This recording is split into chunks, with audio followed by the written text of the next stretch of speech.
sa totoo lang, gusto nga lang talaga namin maglibang nung una sana. Ngayon nga, ang nangyayari, parang hindi na libang, talagang seryosohan na.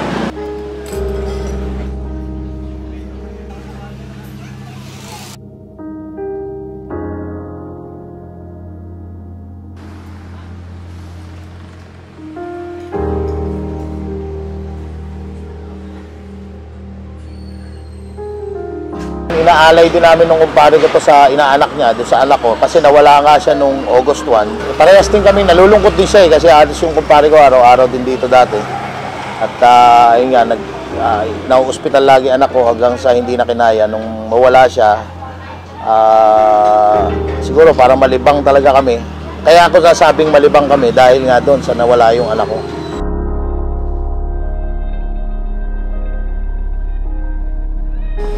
Lahat din, meron din siya lahat. Atay. Oo, atay. Meron. Laman. Laman. Laman siya. Na asado. Ayan. Asadong laman. Kaysa malungkot kami ng malungkot, libangin namin sarili namin. Kasi may mga ibang anak ko naman ako na kailangan pa rin namin lumaban para sa kanila. Linggo to, pre. Linggo to. Okay.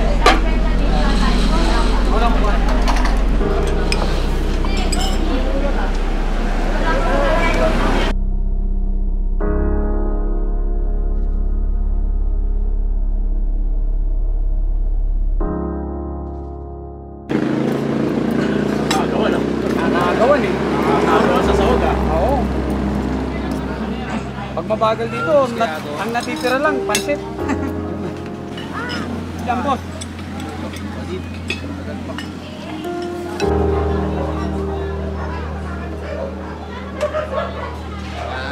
Oh, ito na. Ganito na ang ginagawa namin, sak malaki na. Kasi dire-diretso yung tao para hindi sila masyadong naghihintay. Total, ubos din naman ang ubos eh.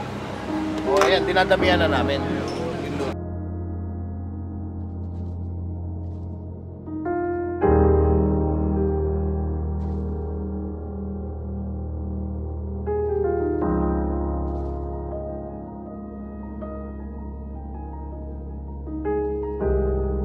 Ayan, ako nga pala si Jonathan Dumandan, dating OFW.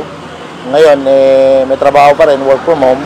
Dahil work from home nga, ayun, kami na kumpare ko, naisipan namin na kaysa bumili kaming pulutan, magtinda na lang ng, ng goto bulalo. Kako, yung matitira, sana, pampulutan lang namin. Ayun, kaso, ang mga tao, hinahanap, pansit, lomi, siguro na-miss nila, kasi dati meron dito, pre, may mga tinda din dito. Kaso nawala na sila, kaya siguro, advantage din yun dahil kilala yung lugar ng dating may lomi. So, tapos iniba namin yung style ng luto nila, ginawa naming authentic talaga na lomi. Medyo sacrifice lang talaga kasi sa lipa mo pa kukunin eh.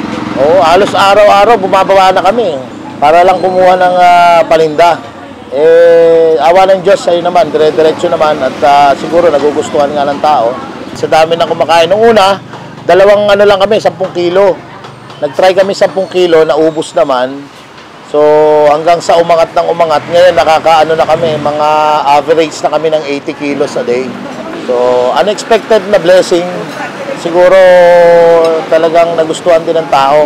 Yung word of mouth, malaking bagay yun eh. Plus, the same time, nakikita nila na talagang marami rin kumakain. Kaya, yung iba humihinto. Humihinto rin.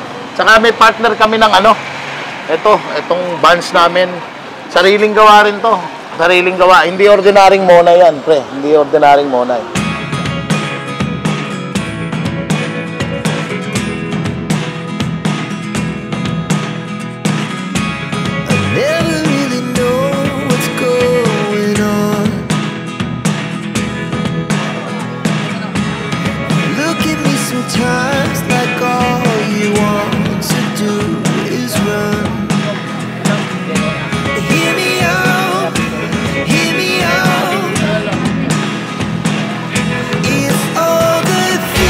Magbasa ng mga mga motivational, tapos yung mga successful na tao. Mga successful story. Oo, successful story. Mahilig ako magbasa. Tama sila, pre. Pag hindi mo pala hinangad yung kita sa una, mag-i-enjoy mo lang nang i-enjoy. Parang yun yung sinasabi nila na huwag mo nang habulin yung pera. Hayaan mo yung pera ang humabol sa'yo balang araw. Kusa nang dadating. Kusa na siya. Kumbaga, let the money work for you. Parang gano'n. Kasi iba sa sobrang eager nilang kumita, na kailangan. hindi na nila nai-enjoy. Tapos napoprostrate pagka walang kinita. Napoprostrate. Dapat talaga enjoy muna. No? Malay mo naman makikita mo naman, ikaw din makakaramdam no kung parang di na tayo kumikita. Di ba? Parang At saka, kasi yun nga, ang dahilan namin, mahilig kami magluto, magkumpare. Kung hindi man tayo kumita, nag-enjoy naman tayo. Di ba? Panalo ka pa rin. Pulutan ka pa. Pulutan ka pa. Di ba?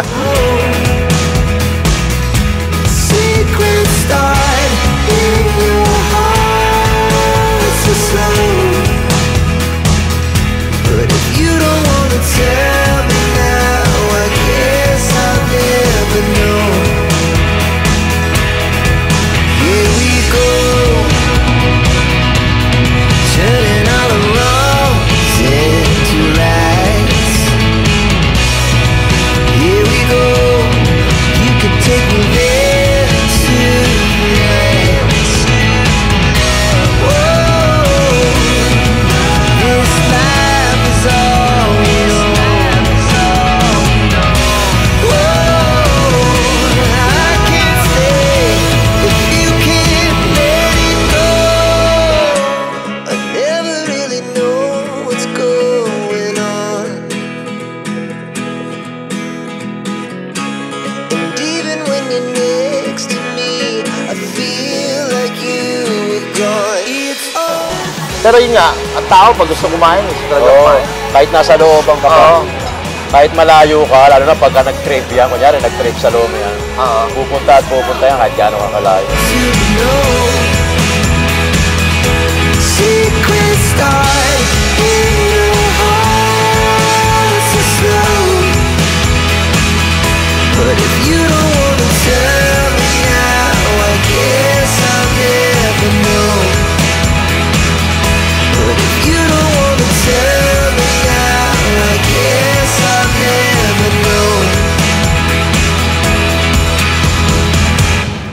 Sa totoo lang, gusto nga lang talaga namin maglibang nung una sana. Ngayon nga, ang nangyayari, parang hindi na libang, talagang seryoso na.